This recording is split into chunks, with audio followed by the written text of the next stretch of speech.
Hello, students. How are you? ¿Cómo están? En esta clase de hoy vamos a ver cómo funcionan los verbos modales may y might. Anteriormente los mandé a investigar un poco sobre estos dos verbos para que ya tuviesen una idea de cómo se usan y para qué se usan estos verbos. Avancemos. El uso de may y might. En las preguntas que yo les mandé, una de las preguntas es ¿cómo se usa y para qué se usa? Ok, ¿cuál es el uso? Cuando no tengas certeza de que algo pudo o puede suceder, utiliza los verbos modales may y might. Es decir, vamos a utilizar estos verbos cuando vayamos a expresar una frase donde no tiene mucha certeza, donde no estemos tan seguros. ¿Ok? ¿Qué significa may y qué significa might? May significa puedo, puedes, podemos, puede, pero en un modo de permiso. Y might también. Sin embargo, might también se traduce como puede que. Puede que esto suceda, puede que esto no salga bien, puede que sí salga bien, puede que el profesor me llame, ¿ok?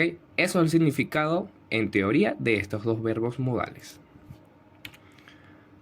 Estos dos verbos hacen referencia a una probabilidad, ¿ok? Que ese es el punto similar y el punto principal de estos dos verbos, expresar probabilidad. Pero la diferencia es que en la escala de qué tan probable es que algo suceda, ¿ok? El verbo may es el que se encuentra más arriba de la balanza. Es decir, porque es más seguro que pase. Es decir, que con may vamos a expresar algo que estemos más seguros de que va a suceder. Mientras que cuando utilizas might, ¿ok? Das a entender que tal vez la acción no suceda o tiene muy pocas posibilidades. Como cuando le piden permiso a sus padres para salir. ¿Ok? Might es la palabra que van a utilizar para decir puedo ir a la fiesta, por ejemplo. ¿Ok? Entonces, esa es la diferencia. O cuando le preguntas a alguien educadamente, ¿puedo tomar agua? May es algo más seguro porque es mucho más seguro que te den agua a que te dejen salir. Esa sería la comparación en probabilidades. ¿Ok? Estos verbos modales también son verbos auxiliares. ¿A qué me refiero yo con verbos auxiliares? Quiere decir que se van a utilizar en la oración acompañados de un verbo principal. Es decir, siempre debes acompañar estos verbos con un verbo principal. ¿Cuál es ese verbo principal? Es decir, que por ejemplo, si yo digo, puede que mi mamá me llame. Cuando yo digo me llame, ese es el verbo principal. En cambio, la expresión puede que mi mamá me llame, cuando yo digo puede que, ese es el verbo auxiliar, que sería en este caso el verbo modal might o may. ¿Ok? Entonces, esta es la estructura gramatical de la oración para formar una oración con estos dos verbos. Primero vamos a colocar el sujeto, luego vamos a colocar el verbo modal, es decir, el verbo auxiliar, may o might, cualquiera de los dos, y luego vamos a colocar el verbo principal, este que está aquí, y luego, bueno, su respectivo complemento. Discúlpenme por el sonido del señor que vende verduras y plátanos. Ok, fíjense, aquí tienen el ejemplo: sujeto, verbo may o might, verbo principal y el complemento. Fíjense en el ejemplo: Juan may come tomorrow. Significa que Juan puede que venga mañana. ¿Ok? Fíjense, la traducción de ambas significan prácticamente lo mismo. ¿Ok? Lo que va a variar en cada una es la posibilidad. ¿Ok? El grado de posibilidad que quieran expresar. Ahora bien, fíjense. Juan, que es el sujeto, luego viene el verbo modal, may, y luego el verbo principal, que sería come. Juan puede que venga, ¿ok? Mañana, que será ya el complemento, tomorrow. Fíjense, aquí solo estamos hablando de una opción, es decir, que nadie lo asegura completamente. Por eso es que la traducción es puede que, ¿ok? Realmente el sentido de la oración se la va a dar la traducción, pues al final, o la intención que tú des. Ahora, como las probabilidades de might bajan, como ya se lo había mencionado, las puedes utilizar en frases como, vean la diferencia, I might win the lottery tomorrow, que significa, puede que me gane la lotería mañana. Es algo totalmente, bueno, pues muy poco probable, ¿ok? Como pueden ver, en términos de cuán posible es, las frases con might están más lejos de que sucedan. ¿Ven la diferencia? Espero que sí. Ahora, también pueden utilizar los verbos may y might para pedir algo o hacer una solicitud de forma amable y respetuosa. ¿Ok? Que estos dos verbos son los que ustedes utilizan para pedir cosas.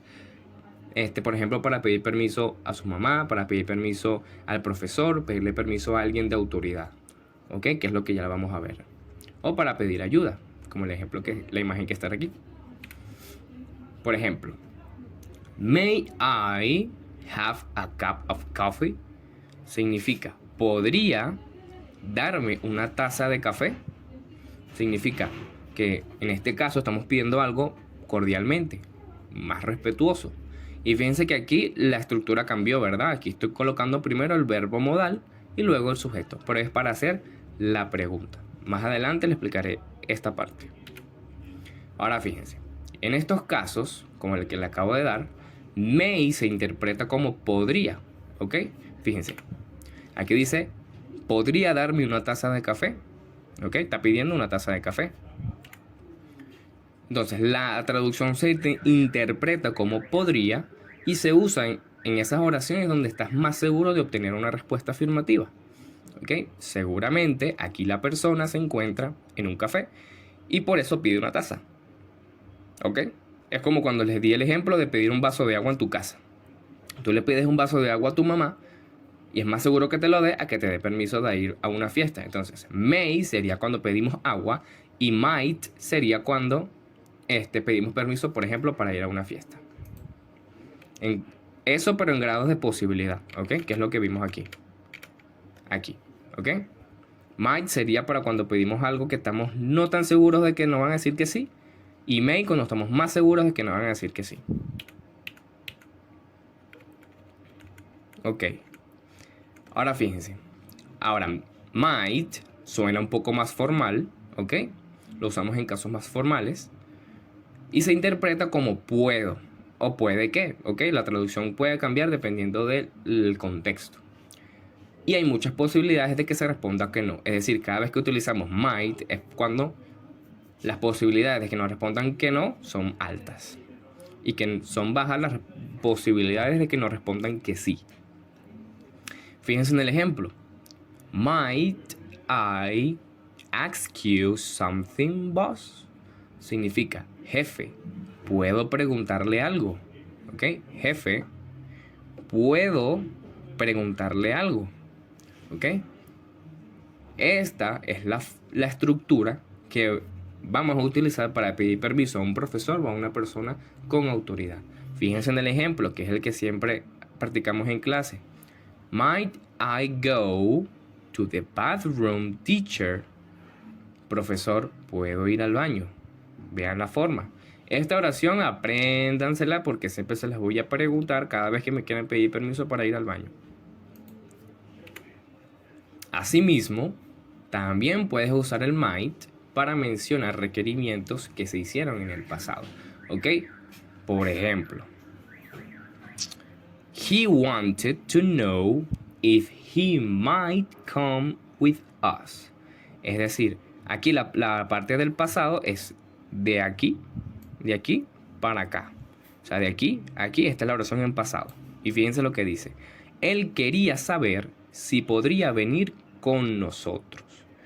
O sea, si él podría venir con nosotros. Fíjense, aquí tienen la oración que es la que estamos utilizando con la estructura de might. Sería el sujeto, el verbo auxiliar, que sería might en este caso, y el verbo principal, que es venir. Y bueno, el complemento dice with us, que sería con nosotros. He wanted to know if he might come with us. Él quería saber si podría venir con nosotros. Ahora bien, cuando queremos expresar estas posibilidades o requerimientos de forma negativa, es decir, ya cuando queremos escribir una oración negativa, solo debes agregar la conjunción not entre el verbo modal y el verbo principal de la oración. Es decir, vamos a utilizar la misma fórmula, la misma estructura, solo que vamos a agregar el not después de may o might y antes de el verbo principal. ¿Ok? Por ejemplo, aquí tenemos la estructura. Sujeto, Juan. May y might. Aquí vamos a colocar may y luego la forma negativa, not. Verbo principal, come y luego complemento, tomorrow. Leemos la oración. Juan may not come tomorrow. Es decir, puede que Juan no venga mañana. Puede que Juan no venga mañana. ¿Ok? Esa sería la forma negativa. Entonces, no es tan complicado formar oraciones con may y might. ¿Ok? Solo que son como si fuesen oraciones normales, por ejemplo, de presente simple, pero que estamos agregando este auxiliar aquí. Por lo tanto, este verbo principal siempre va a ir en su forma base. Siempre va a ir en su forma base, ¿ok? No se va a conjugar a la tercera persona singular, ¿ok? Ese es el punto más importante. Y bueno, como ya les había mencionado antes, la forma de pregunta, la forma interrogativa, simplemente se va a formar intercambiando el verbo auxiliar con el sujeto. Y listo. Por ejemplo aquí, may I have a cup of coffee? ¿Podría darme una taza de café? Aquí lo que hice fue invertir el sujeto con el verbo auxiliar may. Entonces, eso sería todo por esta clase. Bastante corta, más corta que las demás. Sin embargo, yo lo que quiero es que estudien este contenido. Que las preguntas para el taller va a ser sobre esta clase que les mandé aquí. Es decir, que toda la información que ustedes necesitan para responder las preguntas está aquí. ¿Ok? Para que cuando hagamos el taller ya tengan todas las respuestas en su mente. Yo les voy a mandar las preguntas y ustedes se las van a estudiar. Thank you very much. See you later.